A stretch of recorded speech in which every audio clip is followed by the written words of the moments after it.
mesdemoiselles et messieurs, chers amis, plutôt, au nom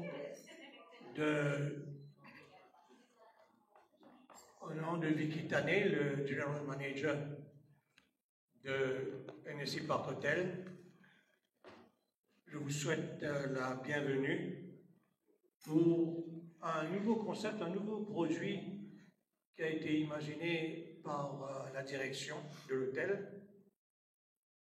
En sus des lancements habituels de livres qu'on a, une fois, deux fois, peut-être et même 3 fois par mois, Vicky Tané a estimé qu'il fallait donner un cachet peut-être plus ouvert, plus convivial et plus approfondi aux auteurs que nous recevons habituellement.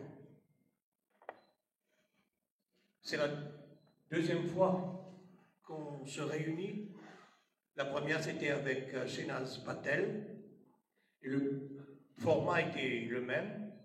Shehnaz Patel avait invité 2 personnes, 2 jeunes, qui nous avaient séduits, impressionnés par leur culture, leur aisance. Surtout, il y a un jeune garçon de 17 ans qui, avant la conférence, bégayait complètement. Je me suis dit, on va passer une soirée terrible. Sauf que quand il a commencé à parler et quand il a commencé à slammer, c'était extraordinaire et ça avait impressionné tout le monde. Donc régulièrement, nous allons nous réunir ici autour d'un auteur, ça s'appelle. Il est évident qu'on ne pourrait pas faire cet exercice autour d'un auteur qui n'aurait eu qu'une production médiocre, ou médiocre dans le sens pas volumineuse. Il faut que l'auteur en question ait une œuvre, disons. Et Alain, je ne vais pas passer trop de temps à décliner tout ce qu'il a fait.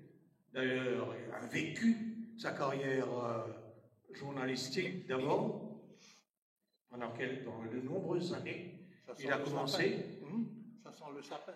Il a commencé à Océanéen pour finir au MAG en passant par Week-end, le Mauricien et l'Express, bien évidemment. Sauf que nous ne sommes pas croisés qu'une seule fois au Mauricien. Au Mauricien, on s'est croisés pendant quelques temps et je me souviens les bagarres homériques qu'on avait autour de notre tasse de thé le matin. C'est pour vous dire qu'il a une carrière, il a écrit. Le dernier, c'est Ouvrons les ombres quand la nuit vient. Une production très riche. Il a écrit plusieurs livres, plusieurs ouvrages. Il a publié chez Julliard, maintenant chez Chopin, c'est plus musical. Et puis, il a fait plein de documentaires, il a fait tout. Et tout récemment, il a fait un blog où il interviewe des jeunes, plus ou moins, qui parlent de l'avenir de l'île Maurice. Voilà un peu le résumé. Et il est évident que, comme chez Shehnaz Patel, Alain a le profil pour être le sujet, ou l'objet, j'ai envie de voir, autour d'un auteur. Et il a choisi Kumari Issa, associate professor à l'Université de Maurice. Elle m'a précisé que c'est pendant 29 ans ou 28 ans qu'elle sévit à l'Université de Maurice et qu'elle a étudié, elle est une spécialiste de la littérature francophone et plus particulièrement la littérature mauricienne, et c'est ainsi qu'elle maîtrise son sujet, d'autant qu'elle aide beaucoup d'étudiants dans leur thèse ou dans leurs devoirs concernant les auteurs mauriciens. Alors le format est le suivant. D'abord, on va se dire quelle heure on va se terminer, sinon on passe la nuit. On va essayer de terminer aux environs de, quelle heure il est ? 8h15, 8h30. Comment tout le monde sait, parce que quand on demande à la salle de poser les questions, certains souvent refont la conférence oui, on a vu ça plusieurs fois. Et souvent aussi, l'invité, le conférencier, refait sa conférence. Donc il faudrait, quand nous aurons terminé, questions-réponses, faire dans la sobriété, dans la brièveté. Alors comment ça va se passer? Kumari, qui maîtrise le sujet, va poser des questions. Je serai l'homme objet. Alain va répondre tant bien que mal, et il n'est pas exclu aussi que, après, que vous posiez des questions, que vous apportiez votre témoignage. Même pendant. Hein. Même pendant. Alors, est-ce qu'on entend bien au bout? Est-ce qu'il fait chaud? Très chaud. Oui, il fait chaud. Oui, il fait chaud. On ne va être pas à l'aise s'il fait chaud. Il fait chaud, oui. Voilà, on va commencer. Votre micro, vous avez le micro, ça va? Allez. Allô? Kumari va commencer. Alors, bonsoir à tous et à toutes. Donc, j'ai la formidable tâche, n'est-ce pas, de mettre sur le grill un auteur tel que Alain Gordon-Gentil. Pas une tâche facile. J'espère que vous allez m'aider dans ma tâche. Donc, on est dans une soirée qui porte sur l'auteur, hein, autour d'un auteur, mais en même temps, vu tout ce qu'il a écrit, on risque de papillonner, donc de pas avoir une vraie conversation. On a choisi de se concentrer sur son dernier roman. Cela ne nous empêchera pas de faire des références à l'ensemble de son œuvre. Donc, pour commencer, je ne sais pas si vous avez tous eu l'occasion de lire ce dernier roman, donc je vais vous faire un petit topo, hein, sans vous gâcher le plaisir de la découverte pour ceux qui ne l'ont pas encore lu. Donc, ce roman, placé au début des années 40, nous rappelle la présence simultanée de contingents juifs et allemands à Maurice. 1600 réfugiés juifs logés à la prison de Beaubassin et 70 soldats allemands à la prison de Rosil, à moins donc d'1 kilomètre de distance. Le protagoniste, Charles Féline, est surintendant des 2 prisons. Alors même que Juifs et Allemands sont considérés tous deux comme des ennemis par les autorités britanniques, donc par la hiérarchie de Charles Féline, Féline interagit avec les 2 camps et se tisse entre lui et les détenus des rapports humains, des rapports d'amitié, des rapports d'amour. Le cadre historique du roman est indéniable. La Deuxième Guerre mondiale et aussi la colonisation à Maurice dans ces années-là. La Première Guerre mondiale est aussi beaucoup évoquée, vu que de nombreux Mauriciens s'y étaient engagés, y compris le père de Charles Féline, aussi d'autres protagonistes dans le roman. Dans la population mauricienne de l'époque se trouvent des factions différentes, ceux qui soutiennent les Anglais et donc sont hostiles aux Allemands, ceux qui soutiennent les Allemands et vont jusqu'à organiser une manifestation en leur faveur, ceux qui, au contraire, sympathisent avec le sort des Juifs, ceux qui sont pro-français, engagés dans le fameux mouvement rétro-sécessionniste, et bien entendu, ceux qui sont pour l'indépendance. Donc vous avez là, je n'ai pas épuisé, n'est-ce pas, tous les ingrédients qui se trouvent dans ce roman, mais vous avez là un certain nombre des ingrédients qui font un roman rempli de péripéties. Bien entendu, on va suivre les personnages, découvrir leurs sentiments, leur évolution, leur prise de conscience, ou pas. Bon, je n'en dirai pas plus, comme je l'ai dit tout à l'heure, je ne voudrais pas gâcher le plaisir de ceux qui n'ont pas encore découvert, qui n'ont pas encore lu le roman. Et d'ailleurs, c'est bizarre, le roman ne se vend pas là, parce qu'il y avait des gens qui étaient venus exprès pour aller acheter et qui sont restés sur leur faim. Donc un roman de près de 300 pages, mais qui se lit d'une traite, tant l'écriture est fluide. Nous allons justement aujourd'hui parler de l'écriture, cette chose à la fois simple, mais aussi mystérieuse et passionnante. L'écriture qui semble à la portée de tous. Nous maîtrisons tous les mots, nous écrivons tous, n'est-ce pas? Mais l'écriture romanesque est une autre manche, une autre paire de manches, n'est-ce pas? C'est une question. C'est une question. Non, pas encore. Pas encore. Pas encore. Mais j'y viens justement pour parler d'écriture. Alain, vous pourriez nous dire comment se présente l'idée de départ pour un roman? Aucun roman n'a le même départ pour moi. Celui-là, le départ est venu d'un travail tout à fait insignifiant que je faisais aux archives, au Mauritius Library, et je suis tombé un jour sur le journal Le Mauricien, sur une petite annonce, comme ça, pendant la guerre, donc en 1941. Je vois une petite annonce qui dit un bateau allemand qui s'appelle le Cormoran a été coulé au large de Sayademala par un bateau allié, donc c'était le HMS Canberra. Et donc, tiens, je me dis, tiens, là, il y avait des bateaux allemands. Et puis, je continue à feuilleter le journal. Et 3 jours plus tard, je vois que ce bateau débarque à Maurice avec les soldats allemands. Et l'idée du roman est née tout de suite parce que la chose la plus extraordinaire pour moi, c'était de savoir qu'on devenait sans doute, jusqu'à l'heure, personne n'a pu me dire le contraire. J'ai essayé de voir en France, etc. Et nous devenions, ce jour-là, le 7 mars 1941, le seul pays du monde où il y avait des prisonniers nazis et juifs, sur une même terre.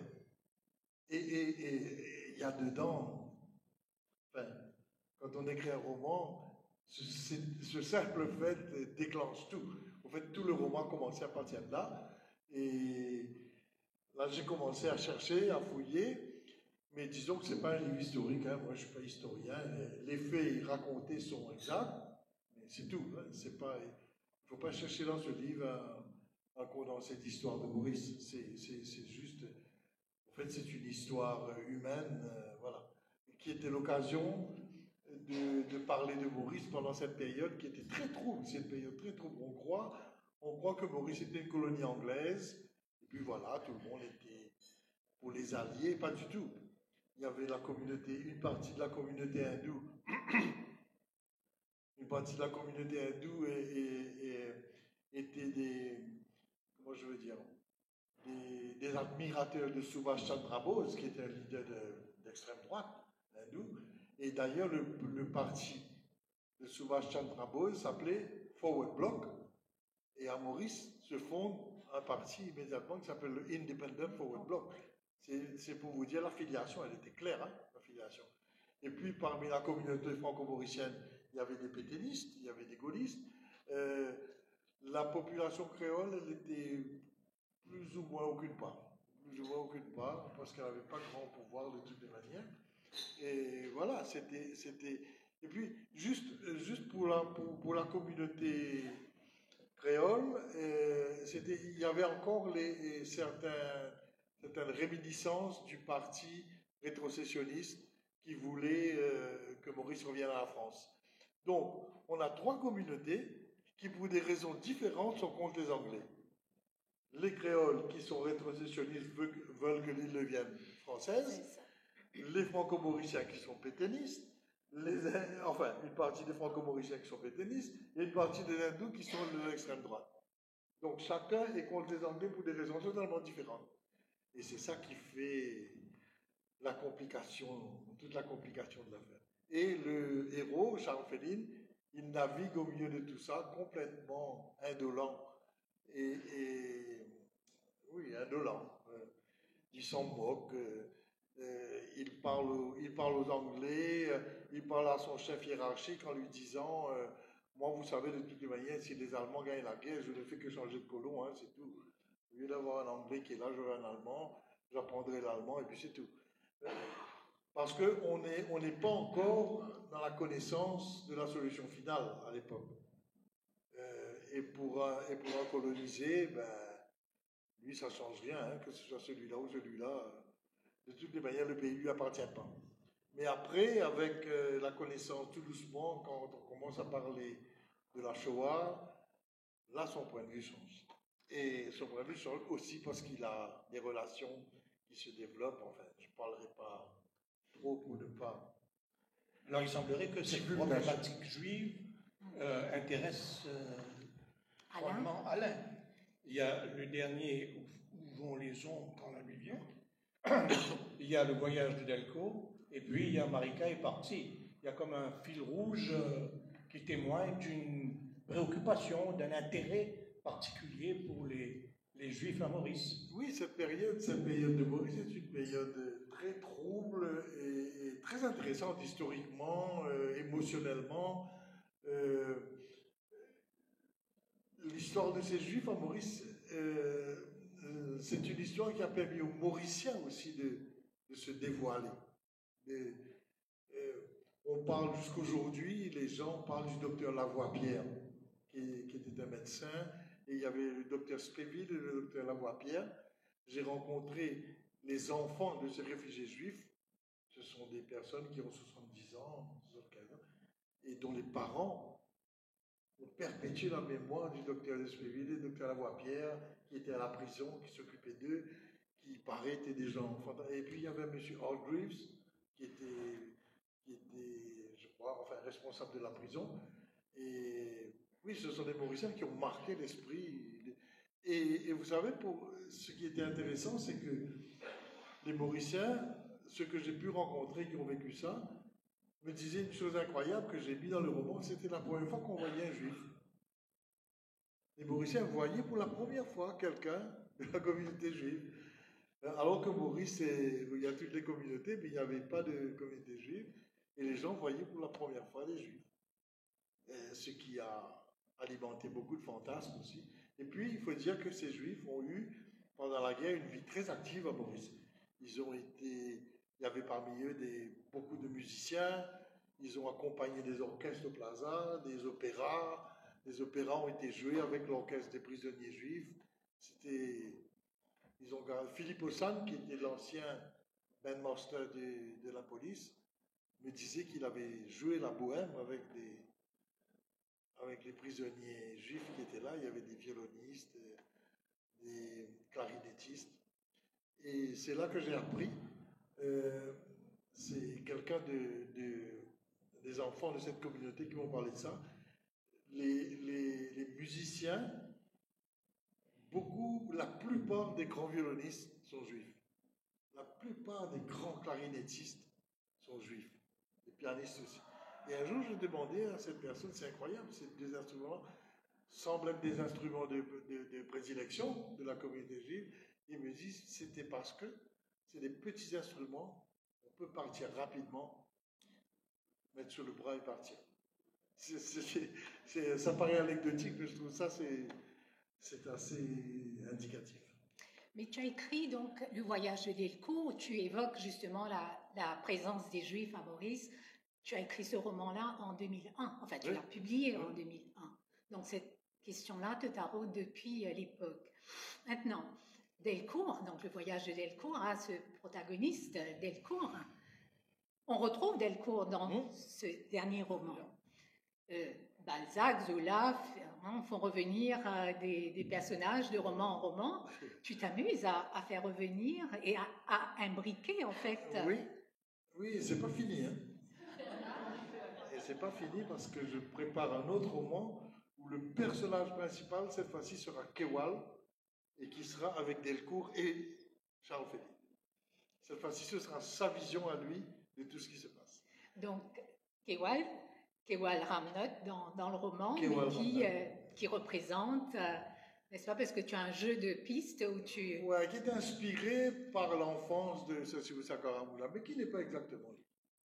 Je crois que la seule, non pas la seule, une des caractéristiques de Kewal qui ressemble beaucoup à Sessue Sakara, c'est qu'il aimait beaucoup les femmes. Pas seulement, il est aussi le défenseur, enfin c'est celui qui est en train de prendre les devants pour la lutte pour l'indépendance. Donc il y a déjà donc une scène où les trois se retrouvent. Voilà. Charles Féline, Kewal et Delcourt. Donc tu reprends les mêmes personnages. Ça va être les mêmes personnages, cette fois-ci avec la vision de celui qui est en train de lutter pour l'indépendance. De comment il voit tout ça. Lui, il essaye de comprendre ce qui se passe parce que lui, il a plus loin que la guerre à voir. Lui, il est en train de voir ce qui va se passer plus tard.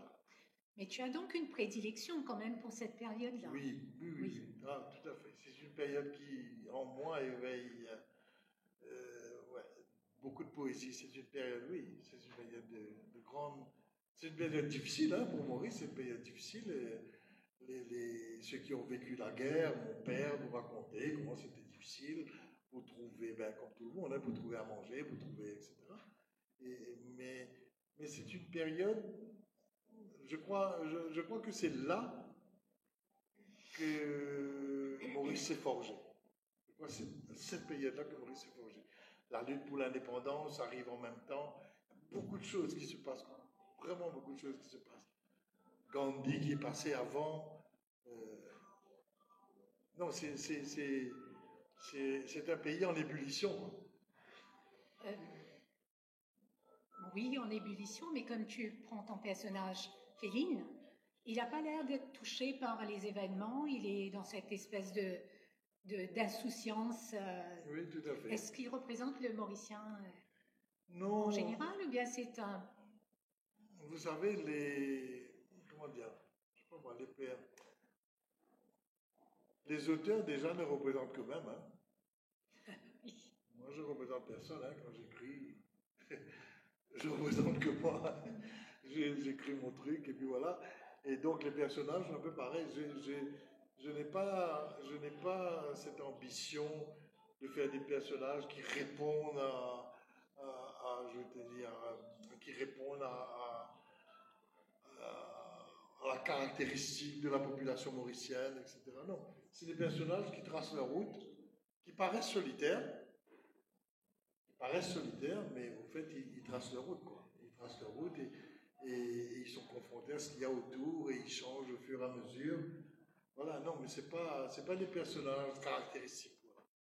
Ce sont des simples personnes. Mais n'est-ce pas, est-ce que c'est plus difficile ou moins difficile d'écrire un roman historique? Parce que c'est quand même, il y a beaucoup de travail. Il y a ce travail-là, justement, il y a beaucoup de lectures, il y a beaucoup de recherches dans les archives, dans les journaux. J'ai vu beaucoup de références à la presse dans le roman. Oui, tout à fait. Donc, vous avez dû lire beaucoup. Mais vous n'avez... Est-ce que vous êtes sûr d'avoir évité les écueils des anachronismes, par exemple? Est-ce que c'est plus facile ou plus difficile d'écrire un roman historique que d'écrire un roman, disons, placé à l'époque contemporaine? Ah ouais, c'est plus difficile. L'historique, c'est plus difficile parce qu'il faut faire attention à ne pas dire trop de bêtises. Disons que le peu de repères historiques que l'on place dans le livre, ça doit être précis et exact. Parce que sinon, c'est pas la peine. Si vous écrivez un roman pour dire que la guerre mondiale s'est déroulée entre 50 et 55, c'est pas sérieux. Mais oui, ça vous donne des contraintes. Mais moi, je me suis vite libéré des contraintes. J'ai pris ce que j'avais à prendre, j'ai posé sur la table tout ce que j'allais utiliser, et puis j'ai terminé avec ça. Je vous redis, c'est pas un document historique sur lequel on peut se fier. Mais il y a beaucoup de la présence justement des événements historiques. On sent bien cette présence en continu. Donc vous avez fait quoi, un choix? Vous travaillez de manière systématique? Vous faites des schémas? Non, j'ai pris les faits historiques qui pouvaient aider mon histoire. Voilà, je me suis servi des faits historiques qui pouvaient aider mon histoire, et non pas j'ai pris des faits historiques pour écrire un roman. J'avais mon histoire, tout ce qui pouvait me servir, j'ai pris. Bien. Et ce qui était important mais ne me servait pas, je n'ai pas pris. Le principal, c'était de raconter cette histoire. Ce n'était pas de relater les faits historiques.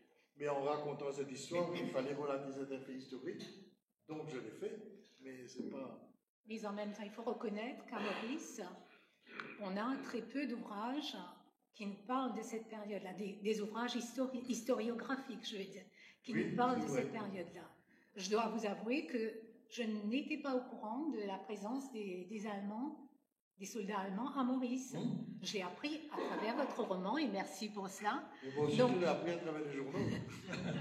Je ne l'ai pas appris. Alors, il y a un livre qui a été écrit par Karl Müller, qui s'appelle C'était hier, où il affiche ses préférences pour le nazisme carrément. Hein, oui, le premier livre qu'il a écrit, ça s'appelait Croix de fer.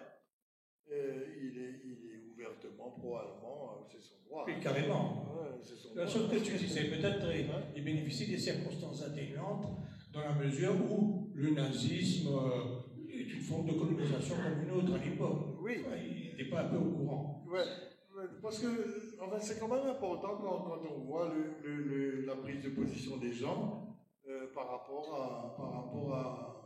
au fait qu'on ne connaît pas encore ce qui se passe. La Shoah, on ne sait pas encore moins ici. On est à 10 000 km.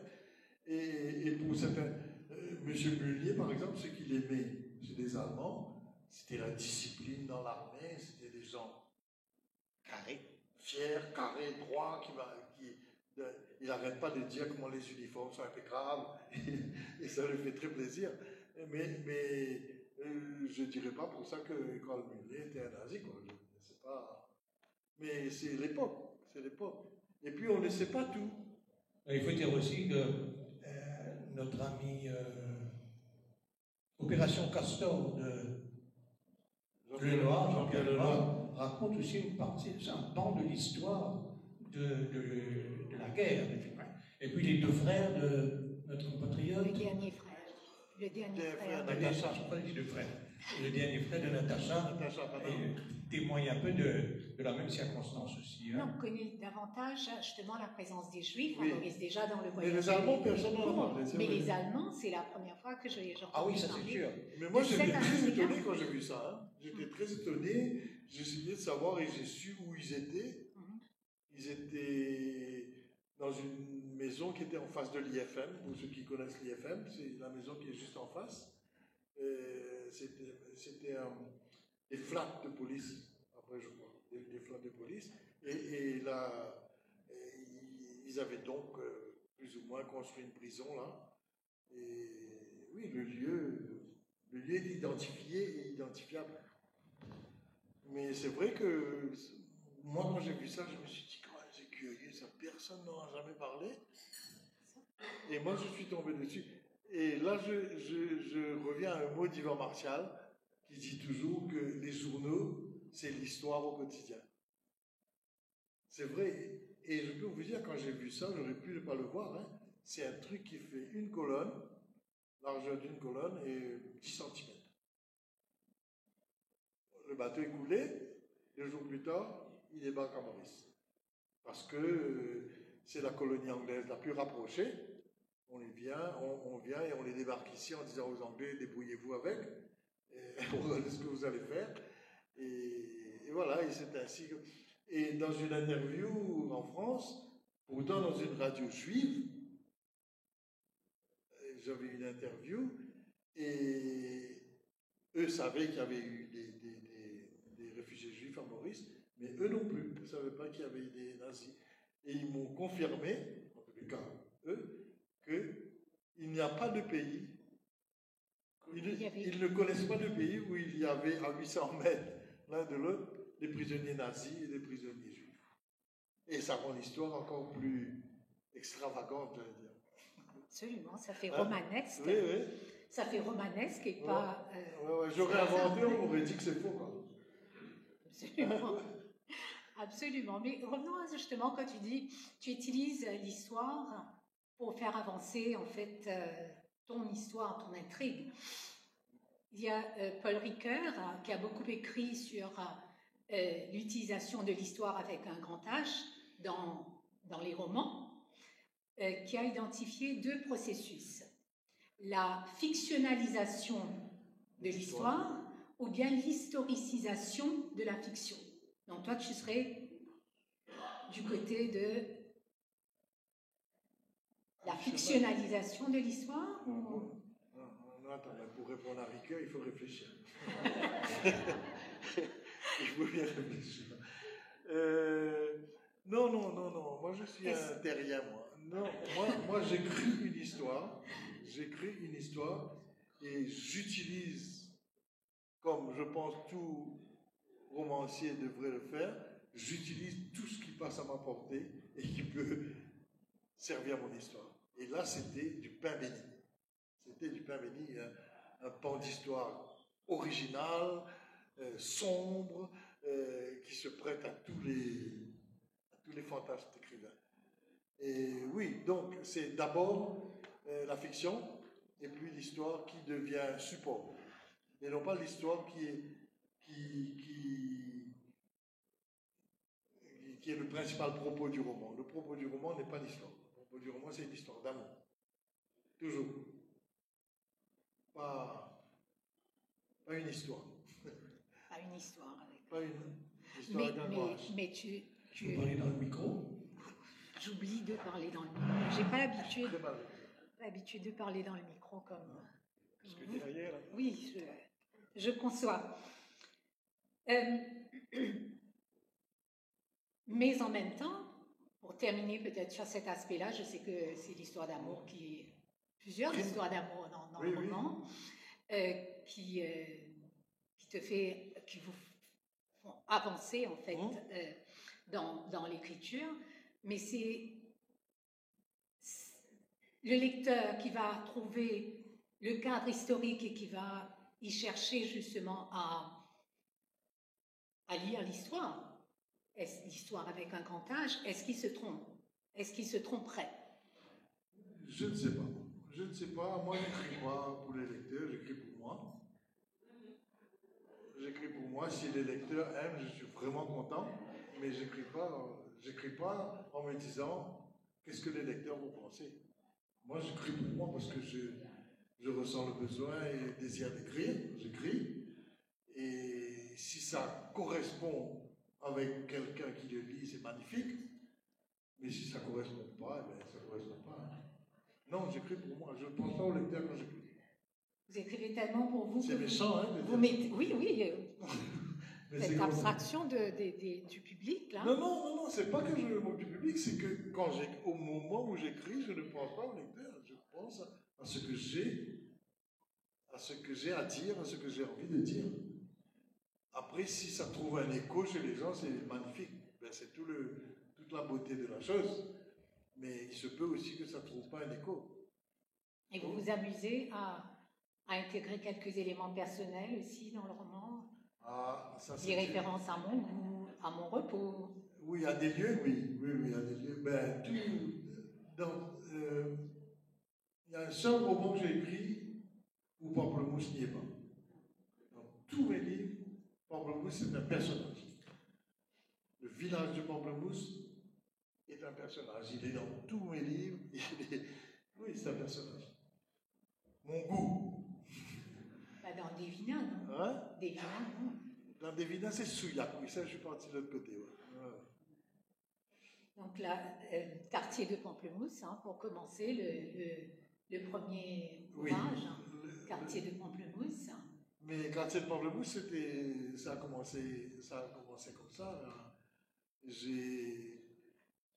savez, la grande difficulté, je parle de ça parce que on en discute souvent, c'est quand on fait le métier de journaliste, de passer au roman. On croit qu'on est en train de faire le même chemin, là du tout, c'est un autre chemin. On en discutait avec Jean-Claude de l'Estrade.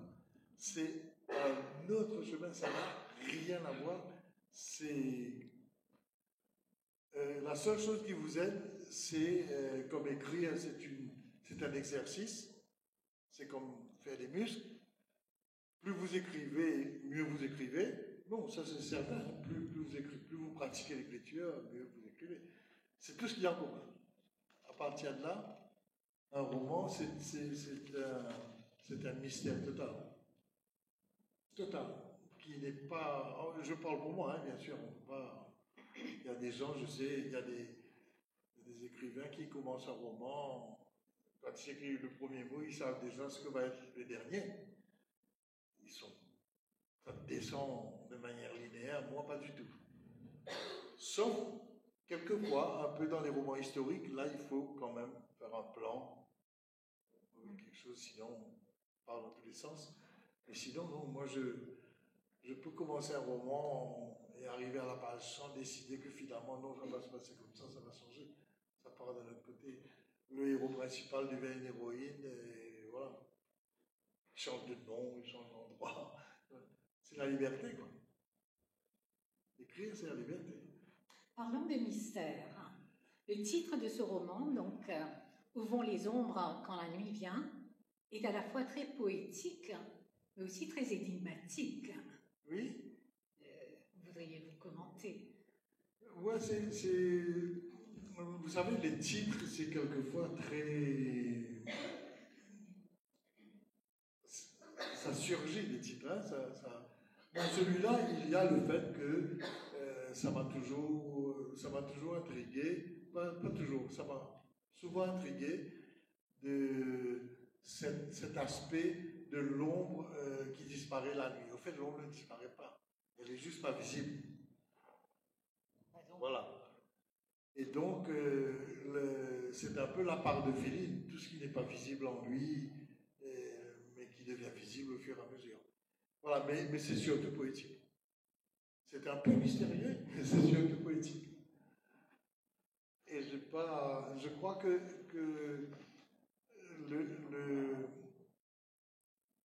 ce qui est intéressant, c'est quand le lecteur découvre le livre, quand il l'a fini, il se dit oui. Ça, je serais content, qu'ils se disent ah ouais, c'est super ce type, quand il a fini le livre. Un jour, j'ai lu, il y a très longtemps, un livre de Louis Aragon, un roman de Louis Aragon. C'est rare, j'ai lu ça, j'avais peut-être 14 ou 15 ans. C'est un livre qui s'appelle Les cloches de Bâle. Les cloches de Bâle. Et le livre n'a rien à voir, ni avec la Suisse, ni avec Bâle, rien. Et à la fin, la dernière phrase du roman, le type arrive en Suisse, et la dernière phrase du roman, c'est « Alors les cloches de Bâle se mirent à sonner ». Tout le titre du roman est uniquement dans la dernière ligne du livre, pour vous dire comment chacun prend ses fantaisies et fait ce qu'il veut. Mais ce serait bien d'entendre un peu les questions. Oui, justement, c'est le moment de passer oui, pas de problème. Salle, alors on va passer le micro à la salle. Il y a M. Sitoel. M. Sitoel, à Maxwell, qui réclame la parole. Qui a écrit plusieurs romans aussi, qui a été primé.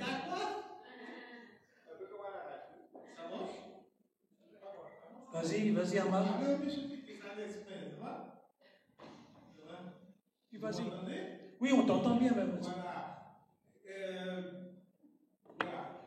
Je ne sais pas si vous avez lu le roman. Ce que je vais dire d'abord, c'est que je crois que c'est le meilleur de ces romans. Et Marie aussi, elle n'a pas dit, mais son première impression de lecture, si je comprends bien, ce que Marie avait dit, c'était qu'elle avait senti qu'il était monté d'un palier. Ça, j'ai senti qu'il y avait une sorte de densité. C'était très concentré.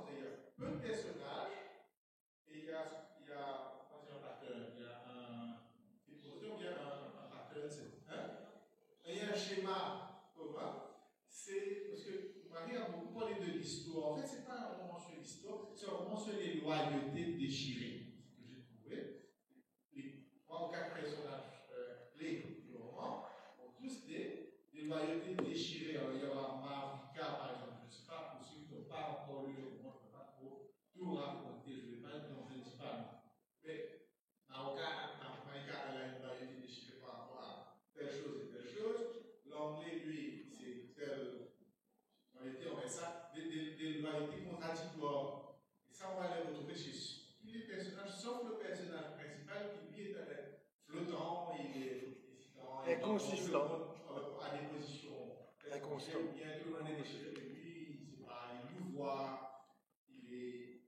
ça reflète plusieurs choses, ça reflète aussi que c'est une île, justement, qui est en train d'apprendre à faire des choix. Il y avait avant, la Deuxième Guerre mondiale, il y avait l'histoire de la rétrocession, et là, ils sont dans une guerre mondiale, et on s'est dit, bon, on est pour qui? On est pour les mamans, on est pour qui?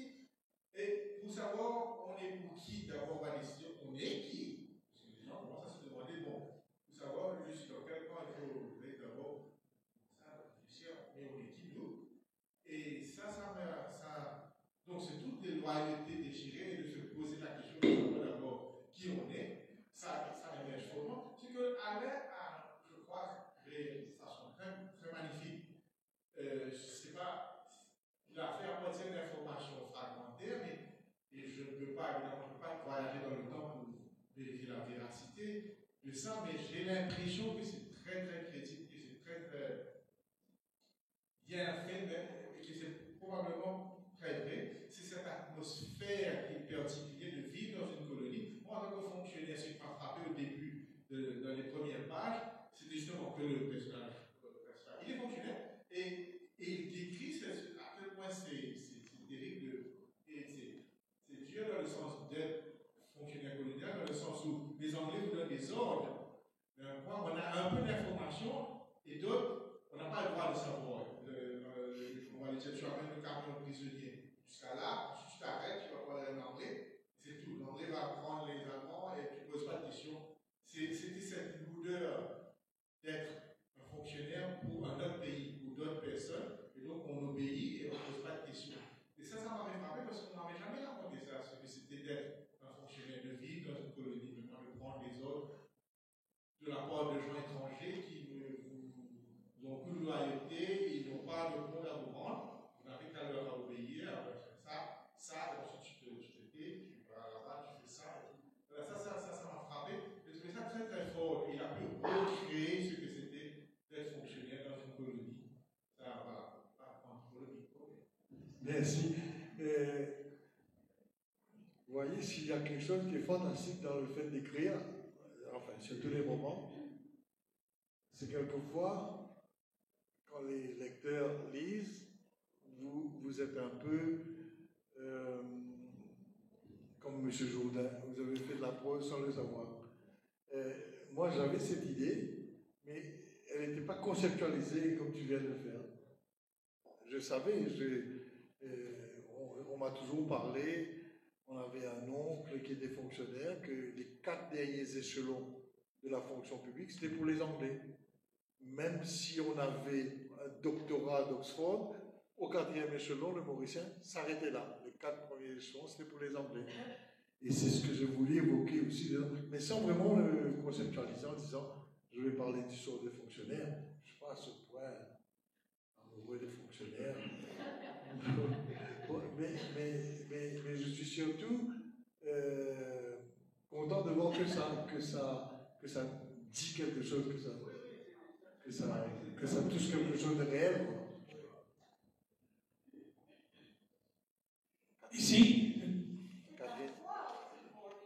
Attends le micro. Non, juste pour continuer sur le fonctionnaire, il n'a pas d'estime, il va d'un point A à un point B, mais en même temps, il y a un poids terrible sur lui, et à un certain moment, il se déplace la nuit, et il y a un contrôle routier. Et précisément, à ce moment-là, il a très peur, il a des appréhensions, parce que je ne sais pas s'il va avoir un peu peur encore à ce moment du livre, mais il a des appréhensions parce que il est fonctionnaire et il travaille à la prison et il se doute que ça va se savoir. Et on va se poser la question plusieurs fois. Mais au fait, quand on dit la colonisation, c'est comme une espèce de terme générique, on dit la colonisation. Mais pour ceux qui l'ont vécu dans la réalité, c'était des choses difficiles. Hein? C'était des choses difficiles, c'était voilà, avoir peur le soir, si vous voulez. Imaginez quelqu'un qui était, qui était anti-anglais. Je pense à des gens comme Missoud de Yal, pas anti-anglais, mais en tout cas, ils avaient ces velléités d'indépendance, etc. Mais il fallait faire attention, hein.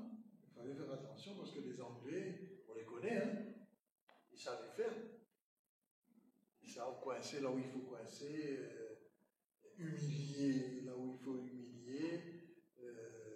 C'est pas une abstraction de vivre sous l'indépendance. Ce sont des réalités. Moi, dans ma famille, bien sûr, on a tous ici des parents qui étaient là pendant la guerre et qui en parlaient. Mais oui, c'était quelque chose de difficile, sauf si vous êtes. Et en ce sens, mon héros, c'est un peu un vrai Mauricien.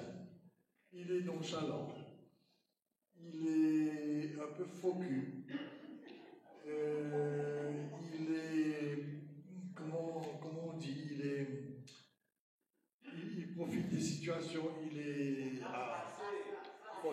opportuniste. Hein? Voilà, il est opportuniste, il trace sa vie, voilà, il essaye par ici, ça marche pas, il va là-bas, il gagne sa vie, quoi.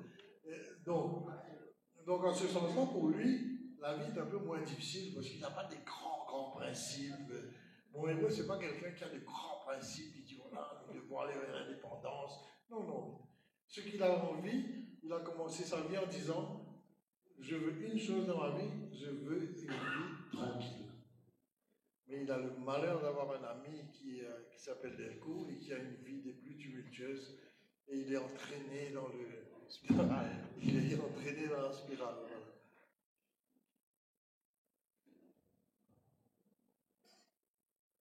Voilà. Voilà. Jacques.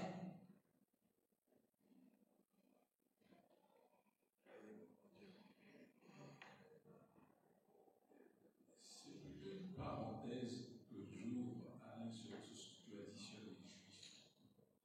Parle un peu plus fort, on n'entend pas. Tu sais, beaucoup de catholiques à Maurice ont récemment découvert que Jésus était juif. Il y en a même certains qui m'ont dit que Jésus s'exprimait en latin, qui parlait en araméen. Mais j'en arrive à la question qui est une parenthèse, et pour les historiens, surtout qui sont dans la salle, on a souvent dit que pas mal de franco-mauriciens, donc qui dominaient la société mauricienne au XIXe siècle et après, se sont convertis au catholicisme alors que certains d'entre eux étaient au départ des juifs. Et toi, tu as dit que c'est la première fois que le Mauricien voyait des juifs. Je ne sais pas si historiquement c'est vrai.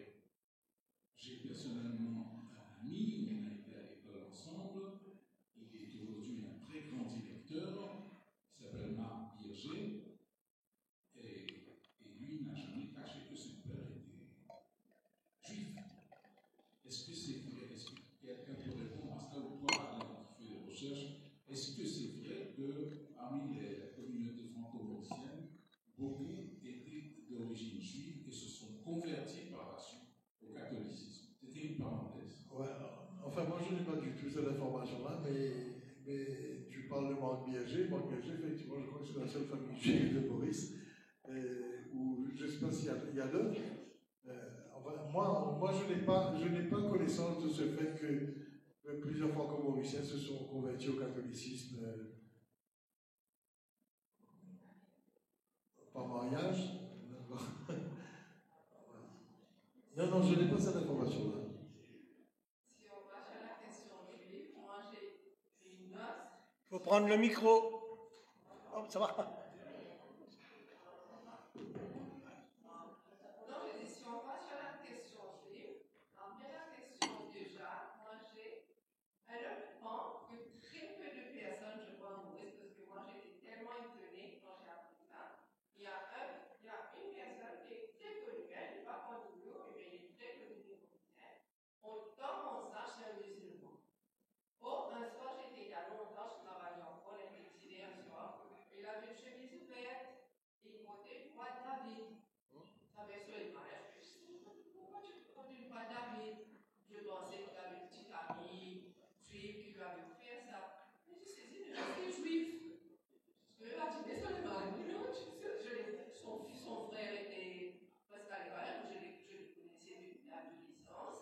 Mauricien? C'est un Mauricien, un musulman mauricien. Autant qu'on sache, nous, c'est un Mauricien. J'aurais peut-être pu le nommer, mais c'est pas juste parce qu'il est malade, mais il ne le cache pas. Non seulement il ne le cache pas, il me dit, Suzy, mais je suis juif. Et je peux imaginer son image. Moi, j'avais déjà censuré. Il a dit, non, Suzy, non, je suis juif. Et là, je connaissais bien son père, qui était plus jeune que lui. Et là, il m'a dit une chose extraordinaire, comme je dis, très peu de personnes disent ça, s'il a pas dit, j'aurais pas mesure. Donc, pour reprendre ce que Jacques a dit, il me dit, Suzy, mais on ne le sait pas, il y a beaucoup de familles musulmanes en Maurice. Ce sont des familles juives, mais eux-mêmes, ils ne le savent pas. C'est les parents, quand ils sont, c'est ça, est-ce qu'ils venaient de l'Inde, parce qu'il y a tellement de juifs à l'époque qui quittaient le pays où ils étaient. Ils disaient, la nouvelle génération, c'est-à-dire notre génération, la génération musulmane, ils disent, on est un erreur où les parents nous ont dit que nous étions juifs. Alors qu'il y a beaucoup de familles musulmanes qui ne savent pas qu'ils sont juifs, mais ils ont gardé certaines traditions, mais ils ne savent pas pourquoi. Par exemple, ils allument pour le menorah le vendredi. Donc, il y a des familles musulmanes aujourd'hui qui allument ça, mais les enfants ne savent pas. Alors que les parents avaient gardé ce petit bout de la tradition. Donc, cet ami dont je parle, Suleiman, qui avait son frère est mort récemment, son frère s'est installé en Angleterre et ses enfants sont amis avec le nièce. Mais ce qui est intéressant, c'est qu'arrivé en Angleterre, il a vécu sa vie de juif ouvertement. Et là, ses enfants, une fille s'appelle Anna, avec un H, H, et l'autre, mais en Angleterre, il va à la synagogue, ses enfants grandissent comme des juifs, mais ses amis mauriciens, donc les Arabes, ils sont aussi musulmans. Donc c'est intéressant. Donc, quand on peut penser à tout ce qui se fait, genre, je vais pas rentrer dedans du côté politique, alors qu'il y a plein de familles musulmanes qui sont juives sans le savoir. C'est incroyable. Donc, prochain moment, je vous donnerai. Ça vaut la peine de creuser. Mais cette histoire des Juifs n'est pas terminée. Je suis en train de préparer un documentaire. Le 5 septembre prochain, il y aura 45 personnes qui sortent d'Israël, qui viennent à Maurice. Et ces gens ont 70 ans, 75 ans, certains 80. Et ces gens viennent à Maurice, ils ont ceci de particulier, ils sont tous nés à la prison de Bobassin, c'était des enfants des réfugiés. Ils sont partis en Israël et ils vont revenir là pour la première fois en septembre. Je prépare un documentaire dessus. C'est une histoire magnifique, magnifique histoire. Rien que de la raconter. Et donc ils vont venir à Maurice, revoir les lieux de leur naissance. Quoi. Ils sont nés dans la prison de Bobassin. Le cimetière aussi. Et le cimetière à côté avec leurs parents, leurs amis, les amis de leurs parents. Mais cette histoire continue à être transmise dans les familles juives. Jacques. Moi, je suis rentrée en 95. Il y a justement là, ils étaient venus à la prison parce que c'était 50 ans après la libération. Ouais, tout à fait. Donc, une partie est devenue en 95 et j'ai été avec eux. Oui, tout à fait. Parce que lui croit Jacques. Ça n'est pas pour. On a fait la radio qu'il faut toujours parler des biens. Mais je connais très bien la culture juive pour des raisons personnelles.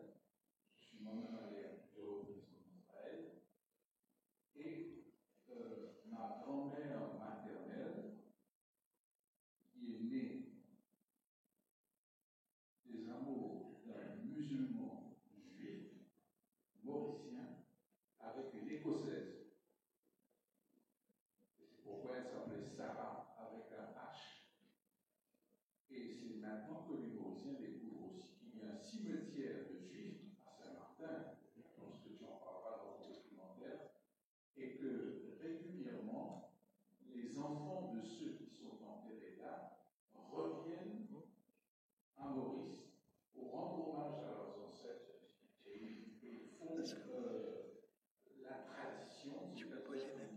toujours de la question juive. Ça, c'est le champ de ce qui fait sur les Juifs. C'était un complément d'information. Merci. Merci Jacques. On va passer. On ferme le chapitre juif. Sinon, on passe la soirée. Oui. Attendez, madame, attendez, on vous donne le micro.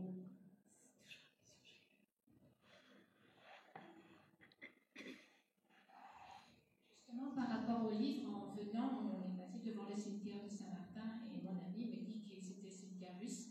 Et la question que j'ai posée, qu'on n'a pas pu me répondre, est-ce qu'il y a une synagogue à Maurice? Non. À ma connaissance, non.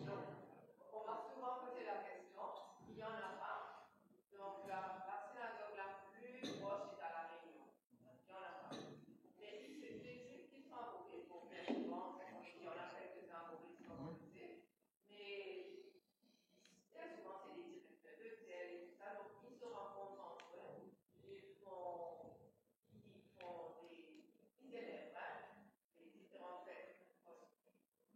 Non, définitivement, il n'y a pas de synagogue, parce qu'on m'a souvent posé la question, il n'y a pas de synagogue à Maurice, la plus proche est à La Réunion. Mais les Juifs qui sont à Maurice, il y a quand même quelques Juifs qui sont installés à Maurice, qui sont mauriciens. Allez. Et souvent, c'est des directeurs fidèles et tout, mais ils se rencontrent entre eux, donc ils célèbrent quand même les fêtes avec eux. Jacques est bien placé pour le savoir.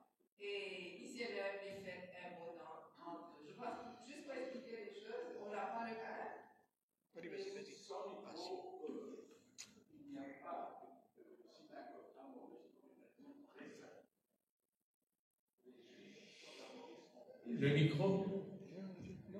Les Juifs ont essayé.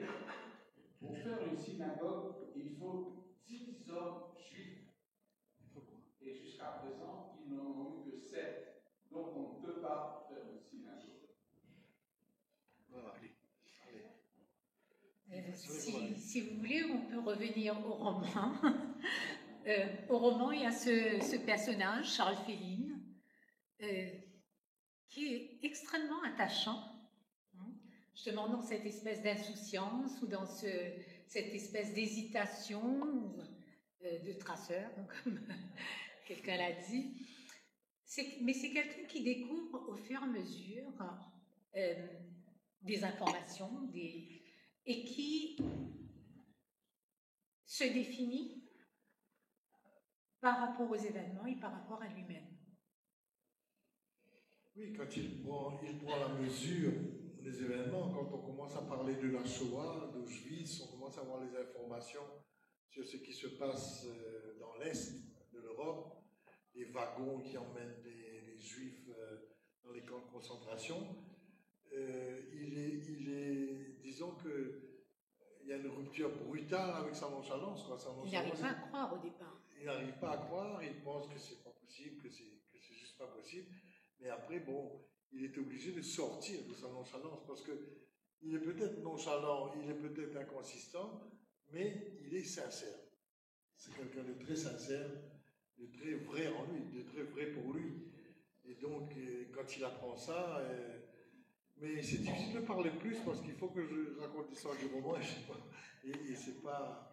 C'est difficile de... Mais peut-être parler un peu plus de Delcourt, comme Delcourt, on l'a déjà rencontré dans le voyage de Delcourt. Delcourt qui est un peu le pendant, l'autre extrême de... Oui, c'est son ami d'enfance, voilà, ils sont nés à Pamplemousse, c'est son ami d'enfance, et Delcourt, c'est un volcan ambulant, c'est quelqu'un qui cherche l'amour absolu, éternel, voilà quoi. Et qui est extravagant. Voilà, et qui tombe amoureux d'une des réfugiés qui arrivent à Maurice, donc Marika, et c'est le grand problème de Marika qui n'arrive pas à quitter sa communauté. La grande question, c'est, voilà, justement, est-ce qu'on peut préférer une terre à l'amour? Delcourt est incapable de comprendre qu'on puisse plus aimer une terre que l'amour. Pour lui, la terre, c'est l'amour. Voilà. Et puis pour lui, l'amour passe en premier. Et Marika lui dit, ben, tu ne peux pas comprendre. C'est difficile pour moi de t'expliquer. tu ne comprends pas le concept de la terre promise. Et Delcourt lui répond, comme ça, moi j'ai pas de terre et on m'a jamais rien promis. Donc, si vous voulez, on ne peut pas discuter. Mais il s'est construit lui-même cette terre promise, voilà, c'est l'amour. Il s'est construit sa terre promise, pour lui c'est Marika. Et Marika, pour elle, la terre promise, c'est là où on doit aller, voilà, l'année prochaine à Jérusalem. Et voilà, c'est une histoire d'amour, disons, contrarié, le mot est faible, c'est une histoire d'amour vraiment qui est bouleversante dans le sens que les deux amoureux sont complètement liés, mais il y a un des deux qui a quelque chose qui est plus fort que l'amour. Et que l'autre n'arrive pas à comprendre parce que c'est un métis, il a du mal à comprendre. Lui, il vient d'aucune part, il estime qu'il vient d'aucune part, il n'a pas de racines vraiment. Et l'autre qui, au contraire, estime avoir des racines affirmées et solides. Voilà, et à Delcourt, il ne faut pas lui promettre l'amour, quoi. Je disais ça quelque part, c'est comme promettre la lune à un astronaute, quoi. Ça ne se fait pas. Parce qu'il y croit. Vous promettez la lune à un astronaute, mais il y croit. Hein. Et Delcourt, c'est un peu pareil. Mais Delcourt, il a toujours été comme ça, il parlait d'amour à 10 ans. Oui, c'est un fou d'amour furieux. Absolu. C'est un fou furieux de l'amour, quoi. Mais bien sûr, ça finit mal. Ça finit mal. Ouais. Il y a une autre histoire d'amour qui finit bien. Oui. Non, tu ne vas pas en... Non, je ne veux pas. Non, peut-être la seule chose que je puis dire, c'est où se termine le roman. Qu'est-ce que tu crois? Ça peut se dire? Ça peut se dire. Le roman commence à mourir et se termine à Auschwitz en 1960. Voilà. Je ne peux pas dire plus.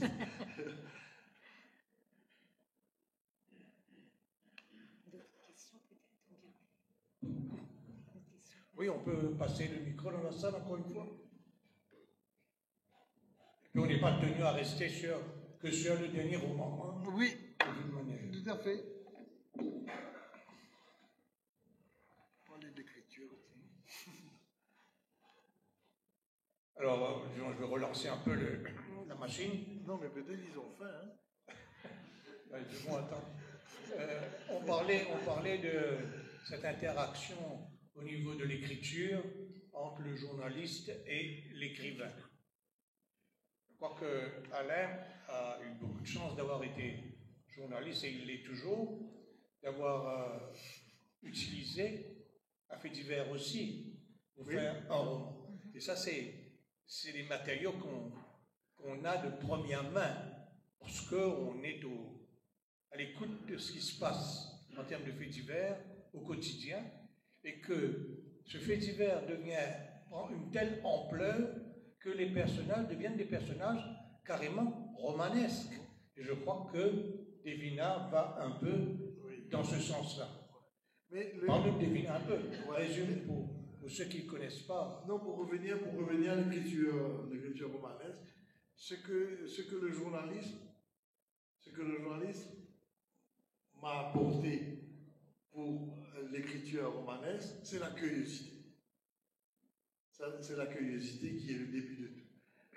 Un journaliste, on peut décrire de mille manières, mais pour moi, c'est d'abord une chose, c'est quelqu'un de curieux. Le reste vient de surcroît. C'est quelqu'un qui écoute, qui regarde, qui aime les gens, qui est curieux de tout. Et par exemple, le début du dernier roman, c'est la curiosité de journaliste, hein, d'aller feuilleter dans les vieux journaux, de regarder ça. Moi, je ne suis pas historien, donc quand je feuillette, c'est comme journaliste, je fais une émission radio qui traite beaucoup des archives, etc. Et je suis en permanence le nez dedans. Disons que la première étincelle d'un roman, ça peut être quelquefois cette curiosité de journaliste. Mais après, plus rien à voir. Après, plus rien à voir quand vous écrivez un papier pour un journal, général, vous écrivez à partir de quelque chose qui existe. Enfin, pas qu'il y a des journalistes qui écrivent à partir de choses qui n'existent pas. mais enfin, en principe, c'est des choses qui existent. Et quand vous écrivez un roman, vous avez une feuille blanche devant vous et il n'y a rien. Il n'y a rien. Il y a juste s'asseoir et réfléchir. Qu'est-ce qu'on va écrire?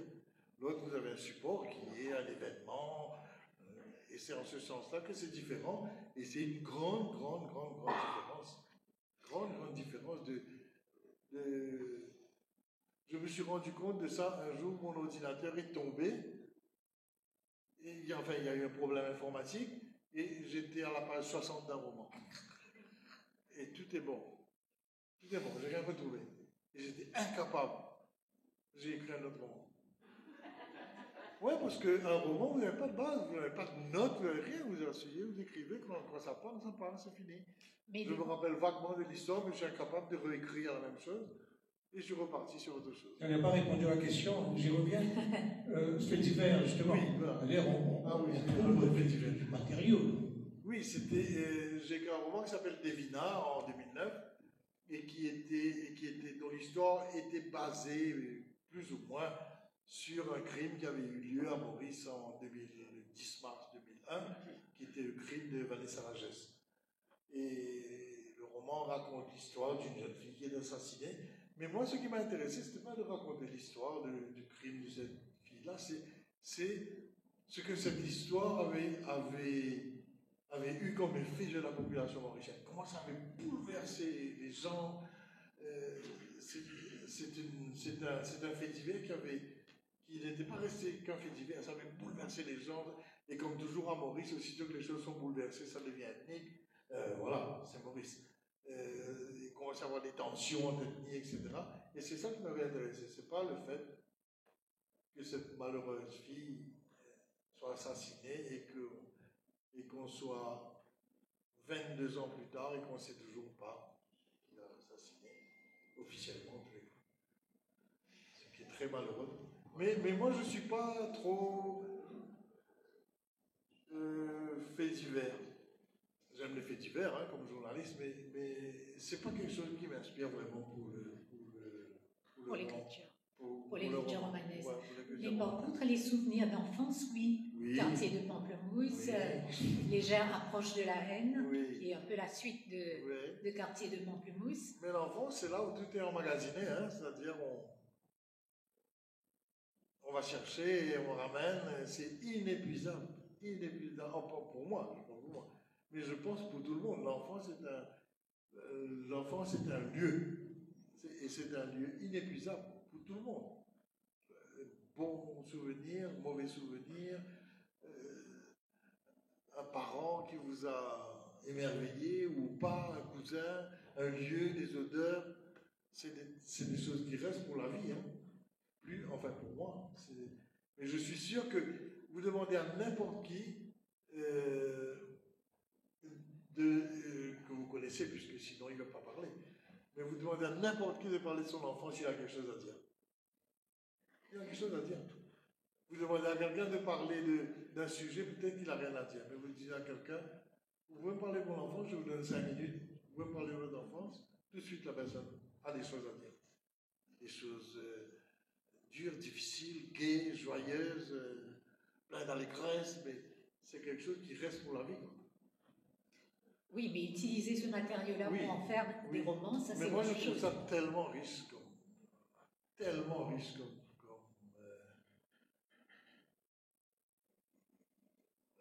ouais, l'enfant, c'est ce qui ne se dit pas, mais ce qui s'écrit. C'est vraiment, oui, c'est un puits où l'on peut aller chercher toute sa vie. Odile? Oui. Alors, tu dis que tu n'écris pas en pensant à ce que le lecteur a pensé, évidemment. Je crois que tous les écrivains aussi, je crois que leur bébé leur échappe une fois qu'il a été décrit, et les gens, c'est comme une œuvre d'art, les gens interprètent, ou ont une lecture individuelle, particulière de telle ou telle chose dans le roman, dans le livre, dans le texte. Moi, je voulais simplement t'apporter un témoignage. C'est que tes deux premiers livres, Quartier de Pamplemousse et Légère approche de la haine, je voulais des gens à l'extérieur qui ont lu ces livres-là et qui m'ont dit c'est absolument remarquable sur ce qu'on apprend de la société mauricienne de l'époque. Donc ce sont quand même des témoignages, malgré tout, de la vie, de l'histoire de Maurice, qu'on n'apprend pas dans les livres d'histoire, mais qu'on retrouve dans les romans. Et tu dis que dans tous tes livres, il y a du pamplemousse dedans. C'est comme le Clésio, il n'a jamais écrit de biographie intégrale de son œuvre, mais dans tous ses romans, il y a quelque chose qui le ramène à Maurice, et c'est par bribes qu'on arrive à découvrir le personnage de Clésio à travers tout ça. Et je pense que toi aussi, dans tes romans, ceux qui t'échappent, n'échappent pas forcément au lecteur. C'est comme des fixations, oui. Voilà. Oui. Et on te remercie bien évidemment pour ça. Alors je vais juste faire une suggestion sur cette soirée. Nulle part, ce qui serait bien, c'est qu'on puisse avoir filmé la liste des ouvrages que l'auteur qui va parler dans la soirée puisse avoir. C'est-à-dire que nous, ici, présents, on aurait bien avoir la liste des ouvrages qu'on ait envie après d'aller chercher en librairie ou de retrouver quelque part. C'était une suggestion à faire pour les prochains auteurs. Voilà. Mais je voudrais m'empresser de préciser certaines choses. Quand je disais tout à l'heure que quand j'écrivais, je ne me souciais pas du lecteur. C'est vrai. Mais je parle du moment où j'écris. Je ne parle pas d'après. Après, le lecteur, c'est le plus grand cadeau qu'un écrivain puisse avoir. Hein, je veux dire. Vous avez n'importe où dans le monde, quelqu'un a lu votre livre, il a l'impression de vous connaître et un lien se fait tout de suite, c'est fantastique. Mais au moment où on écrit, et je disais l'autre jour, je ne sais plus où, en vous le lançant ce livre, que pour moi, je ne peux écrire librement, et quand je dis librement, c'est vraiment librement, c'est-à-dire sans on ne peut pas, quand on écrit, essayer de penser qu'est-ce que les lecteurs vont penser de ci ou de ça. C'est fini. Si on rentre dedans, c'est fini. On ne peut plus écrire. Moi, je pense que j'écris librement à partir du moment où je suis certain que c'est totalement inutile. Je sais que ce que j'écris est totalement inutile, et c'est pour ça que je peux écrire librement, je n'ai pas de contraintes. Vous savez, quand vous faites des choses inutiles dans la vie, vous n'avez pas de contraintes, vous êtes libre. Et l'inutilité donne la liberté. Disons, c'est la conclusion un peu étrange, mais en tous les cas, c'est mon sentiment en tous les cas. Parce que si quand on écrit, on commence à penser, qu'est-ce que va penser l'éditeur, qu'est-ce que va penser le lecteur, pourquoi on va penser ci, est-ce que ça c'est bien, est-ce que c'est dans l'air du temps, voilà la grande question, est-ce que c'est dans l'air du temps. Vous entendez des gens maintenant dire, et je vais terminer, vous entendez maintenant les gens dire ce sont des choses qu'on ne peut plus dire. C'est vrai, il y a moins de liberté, ce sont des choses qu'on ne peut plus dire. D'abord, moi, mes parents m'ont toujours montré que on est un pronom menteur, il ne faut jamais l'utiliser. Ça décrit personne, on appelait ça un pronom menteur. Mais ce que les gens ne veulent pas dire, c'est pas on ne peut plus dire, je ne veux plus dire, parce que je n'ai pas envie d'avoir des problèmes avec les gens. C'est pas on ne peut plus dire, je ne veux plus dire parce que j'ai peur de déranger ou pas déranger. Et ça, c'est très, très néfaste. Je pense que c'est quelque chose de très néfaste. Quand on commence à maquiller les mots, on ne dit plus... pour ceux qui aiment Coluche, ici, Coluche disait bientôt on ne dira plus un con, on dira un mal comprenant. C'est ça, ouais, quand on commence à Voilà, on dit plus vieux. Moi, je dis je deviens vieux, je ne dis pas je deviens le troisième âge. Seigneur. Vieux, c'est un mot, c'est pas un mot insultant. Je ne vois pas pourquoi on ne peut pas dire vieux. Il faut trouver des palliatifs qui sont des choses fausses, quoi, qui sont des choses totalement fausses. Il n'y a rien de plus. Maintenant qu'on vous entendez, quand on parle créole à Maurice, ça c'est quelque chose qui m'amuse beaucoup. Même ceux qui sont en première ligne pour la défense du droit des femmes, c'est-à-dire les ministres, tous les journalistes, tout le monde. Vous n'entendrez jamais quelqu'un ou quelqu'une dire mot femme. On dit mot madame. Eux-mêmes, ils ont peur du mot femme. On dirait que c'était une insulte. Je dis bien, maîtresse. Oui, au Parlement, on dit mot madame. Dans la musique, on dit mot madame. Quand on parle, on dit mot madame. Ah oui, eux-mêmes, ils ont fait du mot femme comme une insulte. Ils ont peur d'utiliser, ils trouvent ça vulgaire, tout ça. Moi, je dis bien ma maîtresse. Hein, oui. Oui, pour celle qui t'enseignait à l'école. Oui, oui, exactement. Je ne peux pas dire autre chose. Je n'aurais pas pris le risque publiquement. Alors, nous avons parlé de l'écriture romanesque, l'écriture. Non, il y a le dévoiement des mots. Je trouve que c'est quelque chose de vraiment important quand les mots ne commencent plus, finissent par ne plus dire ce qu'ils veulent dire parce qu'il faut les détourner, aller chercher d'autres mots pour des raisons, je ne sais pas quoi. Il y a des mots qui ont été inventés, qui sont là. Voilà, quand on regarde ça, on ne dit pas bicyclette. Ok, on dit verre. Il y a un mot pour ça. Et il n'y a pas de mots insultants, sauf les insultes. Mais il n'y a pas de mots insultants. Vieux, femme, jeune, handicapé, paralysé. On était à l'école, j'avais un copain qui était paralysé. Et on n'insultait pas quand on disait qu'il était paralysé. C'était un mot qui décrivait quelqu'un qui avait des attelles et qui ne pouvait pas marcher. Maintenant, on va chercher des mots encombrants. Alors, justement, on parlait de l'écriture journalistique et l'écriture romanesque. Est-ce qu'il y a une interaction?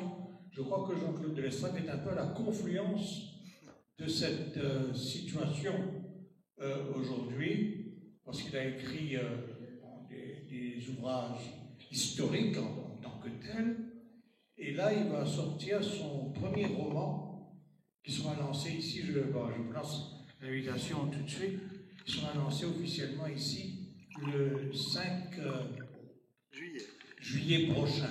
On va lui passer le micro pour qu'il nous explique comment il a fait ce grand écart, comment il est passé de l'autre côté de la barrière, en fin de compte, délaisser l'histoire avec le grand H pour nous dire qu'il attend ce qu'il attendait sur un quai quelque part en Inde.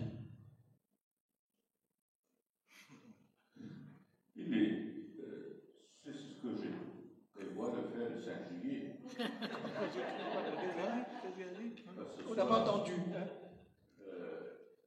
Non, mais brièvement, au fait, ce texte, ce roman, dont cette édition a bien voulu publier, peut-être qu'Alain est mieux placé que moi pour dire quelques mots là-dessus. C'est pas l'auteur d'expliquer son roman, comme un peintre d'expliquer son tableau. Le roman est fait, comme ça a été dit ce soir, il n'appartient plus à l'auteur à partir du moment où il est fait. Maintenant il est fait, je ne change plus une virgule, ça m'a pris 3 ans. Et quelque part, c'est mon enfant illégitime né du Covid. Pendant les 30-40 dernières années de ma vie, j'étais journaliste, donc j'écrivais à partir des faits.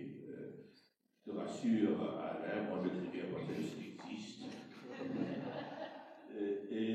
Mais pendant le Covid, j'étais interdit des archives, j'étais interdit des libraires, j'étais interdit des bibliothèques, et je ne pouvais plus écrire des livres d'histoire basés sur la documentation.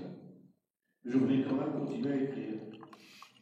Je me suis dit, mais le seul moyen, c'est d'inventer, d'imaginer.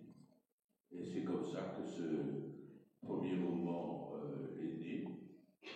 Je n'ai pas commencé une carrière de romancier à 75 ans.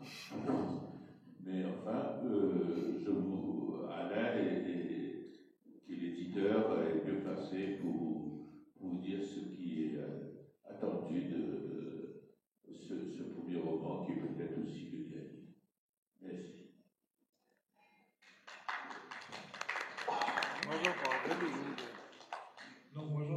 le jour du lancement. Oui, on va pas. On fera certainement autour d'un auteur avec Jean-Claude quand tout le monde aura lu son premier roman et on va voir si ça va passer le test autour d'un auteur de ce format. S'il y a une dernière question. Une dernière question. Qui c'est? Il y a un riche là. Non, voilà.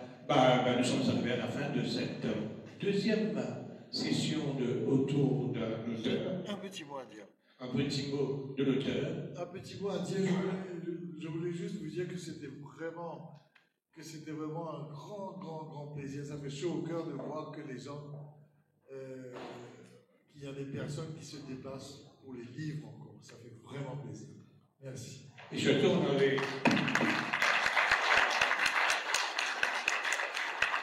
avait affaire à une forte concurrence cet après-midi et nous nous réjouissons qu'il y a une poignée, une cinquantaine aujourd'hui présents qui n'étaient pas branchés sur la Special Striking Team cet après-midi. Merci pour votre présence. Nous vous souhaitons une excellente soirée et on vous invite encore une fois pour le 5 juillet prochain pour le lancement du premier roman de Jean-Claude Delestrat. Je ne vais pas arriver jusqu'à la fin du titre. C'est sur le quai de... Parce que c'est imprononçable. Merci. Merci, Gouami.